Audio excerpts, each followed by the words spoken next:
राजेंद्र विश्वनाथ आर्लेकर जी, मुख्यमंत्री आदरणीय श्री नीतीश कुमार जी, उप मुख्यमंत्री आदरणीय श्री तेजस्वी प्रसाद यादव जी, विधानसभा के अध्यक्ष श्री उद्धव बिहारी चौधरी जी, कृषि मंत्री श्री कुमार सर्वेजित जी, उपस्थित मंत्रीगण, सांसदगण और विधायकगण, अन्य गणमान्य अतिथियों, किसान भाइयों और बहनों, देवियों और स्वजनों, सभी को मेरा नमस्कार। आज बिहार के चतुर्थ कृषि रोड मैप के शुभारंभ के अवसर पर आप सबके बीच उपस्थित होकर मुझे हार्दिक प्रसन्नता हो रही है। राष्ट्रपति के रूप में भले ही ये राज्य की मेरी पहली यात्रा है, मैं बिहार के लोगों और यहाँ की संस्कृति से भली भांति परिचित हूँ।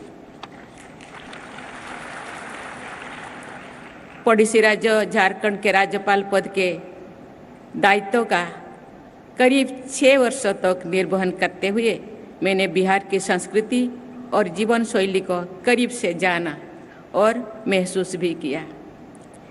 मेरा गृह राज्य ओडिशा भी ऐतिहासिक रूप से बिहार से ही जुड़ा हुआ है, इसीलिए मुझे लगता है कि मैं भी अपने आप को बिहारी कह सकती हूँ।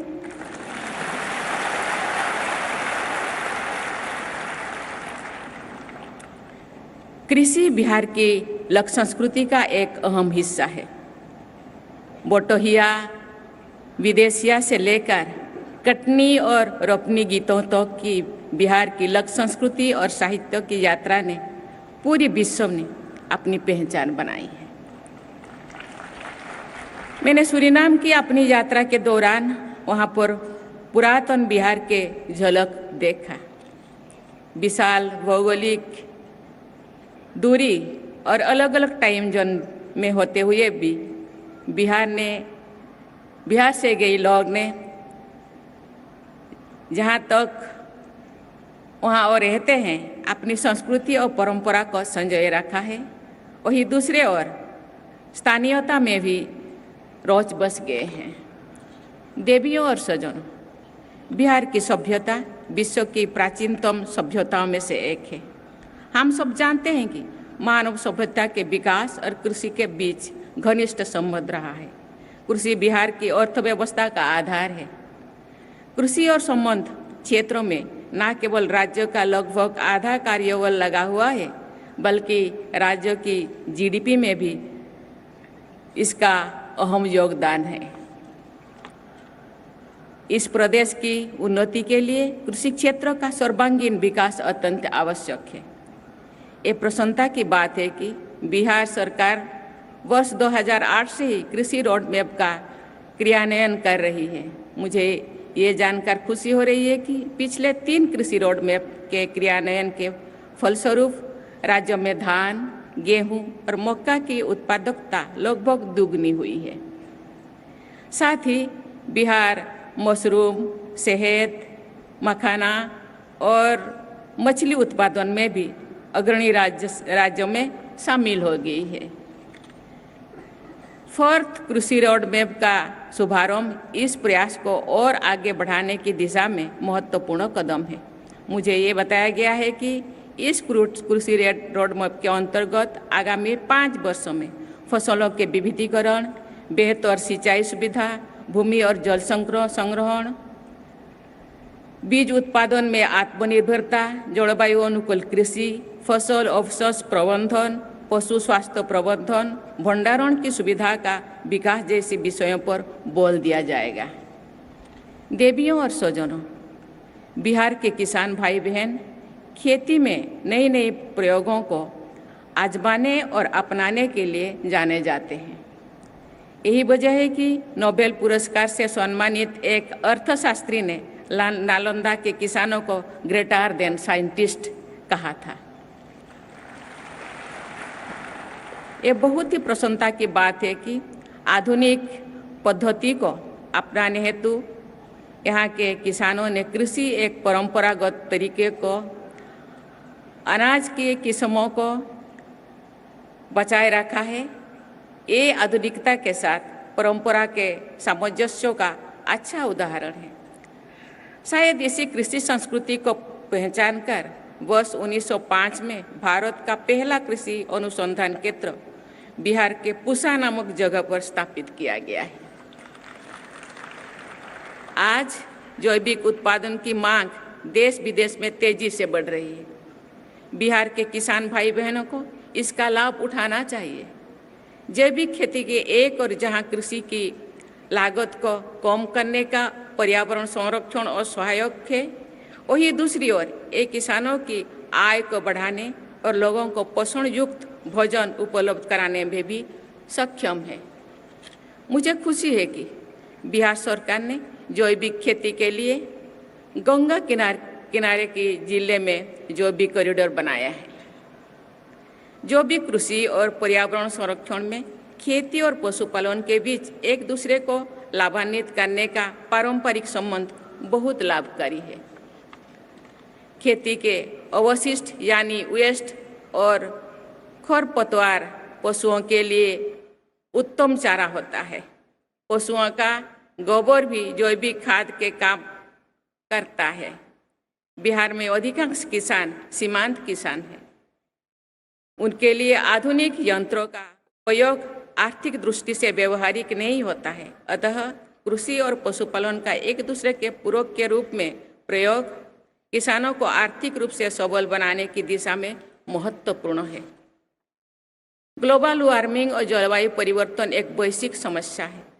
ये पूरी मानवता के अस्तित्व के लिए संकट है, लेकिन इसका सबसे ज़्यादा प्रभाव गरीब और वंचित लोगों को पर पड़ता है।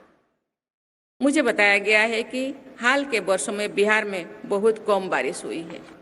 बिहार एक जल संपन्न राज्य माना जाता रहा है।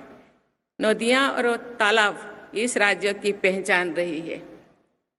इस पहचान को बनाए रखने के लिए जल संरक्षण पर ध्यान देना अत्यंत आवश्यक है।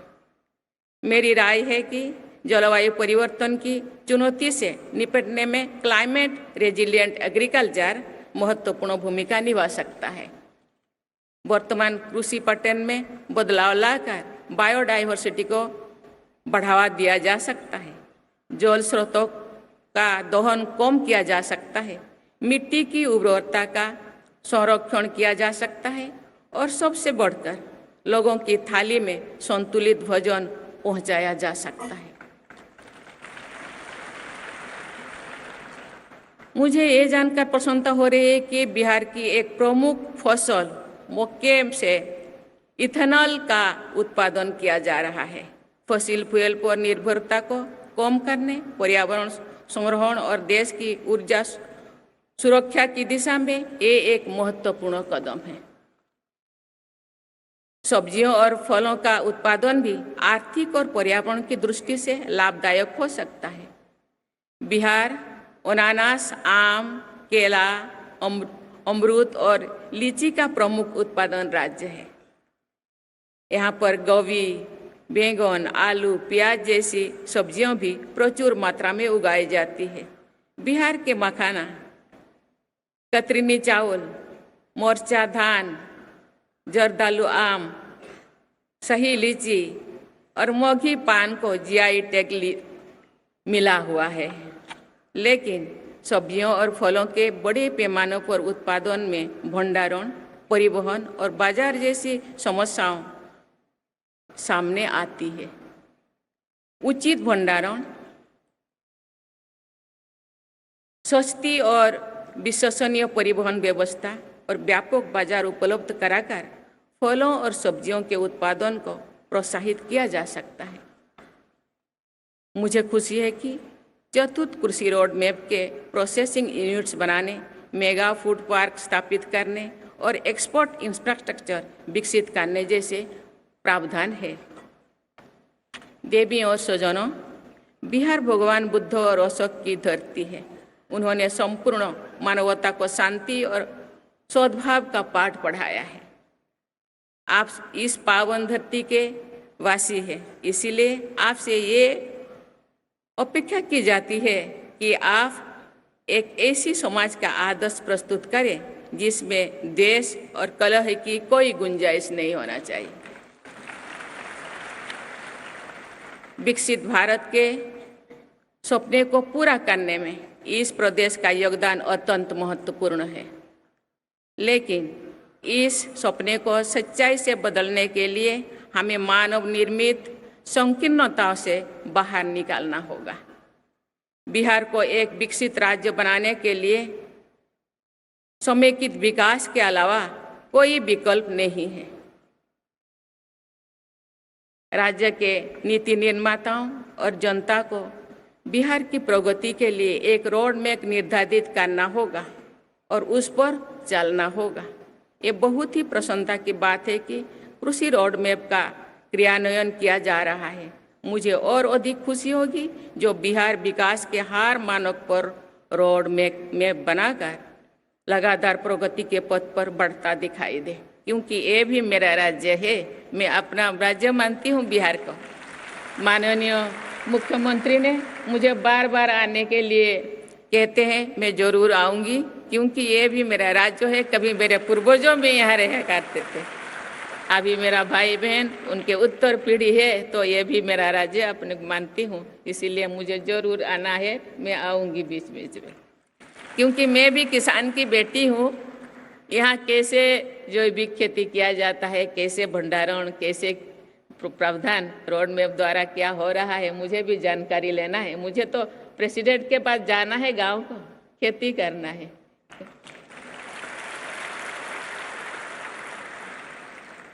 ये बहुत ही प्रसन्नता की बात है कि कृषि रोड मैप का क्रियान्वयन किया जा रहा है। मुझे और अधिक खुशी है कि जो बिहार विकास के हर मानक पर रोड मैप बनाकर लगातार प्रगति के पथ पर बढ़ता दिखाई दे, चाहे वो स्वास्थ्य हो, शिक्षा हो, प्रति व्यक्ति आय हो, या सबसे बढ़कर हैप्पीनेस इंडेक्स हो।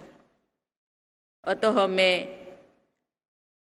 आप सबको नवरात्रि, दुर्गा पूजा और दशहरा की बधाई देती हूँ, क्योंकि अभी नवरात्रि चल रहे हैं। सब माँ दुर्गा की नवी पूजा को पूजन करते हैं। ये हम लोगों का बहुत सारे त्योहारों में से एक सबसे बड़ा त्यौहार है। सबको बहुत बहुत बधाई। माँ दुर्गा की कृपा सदैव बिहार और बिहार वासियों पर बनी रहे। धन्यवाद। जय हिंद, जय भारत, जय बिहार। जीवन की कला को अपने हाथों से साकार कर नारी ने सभ्यता और संस्कृति का रूप निखारा है। बहुत बहुत आभार भारत की माननीय राष्ट्रपति श्रीमती द्रौपदी मुर्मू जी का।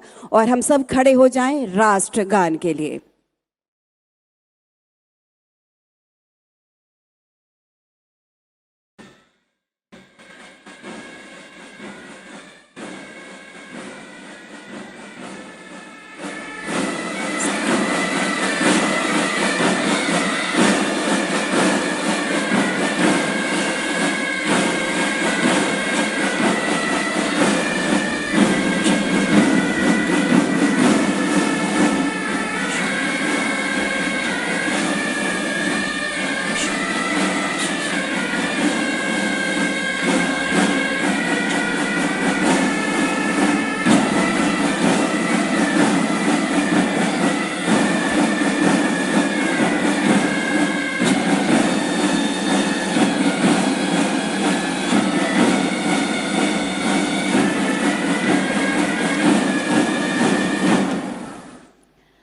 आपसे